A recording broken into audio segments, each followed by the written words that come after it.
എല്ലാവർക്കും നമസ്കാരം. ശ്രീമദ് ഭഗവത്ഗീത 5-ാം അധ്യായം കർമ്മസന്യാസയോഗം 21-ാമത്തെ ശ്ലോകം.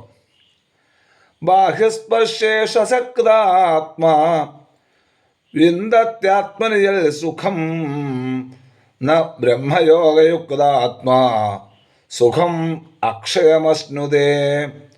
ബാഹ്യസ്പർശേഷു അസക്താത്മാ ആത്മനി യത് സുഖം തത് സുഖം വിന്ദതി സഹ ച ബ്രഹ്മയോഗയുക്താത്മാ അക്ഷയം സുഖം അശ്നുതേ.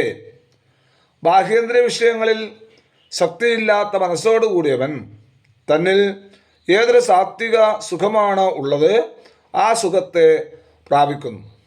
അയാൾ തുടർന്ന് ബ്രഹ്മധ്യാനത്തിൽ മനസ്സോടുകൂടിയവനായി ഒരിക്കലും ഒടുങ്ങാത്ത അനന്തസുഖം അനുഭവിക്കുന്നു. ബാഹ്യസ്പർശേഷസക്താത്മാ വിന്ദത്യാത്മനിയത് സുഖം സ ബ്രഹ്മയോഗയുക്താത്മാ സുഖം അക്ഷയമശ്നുതേ. നന്ദി, നമസ്കാരം.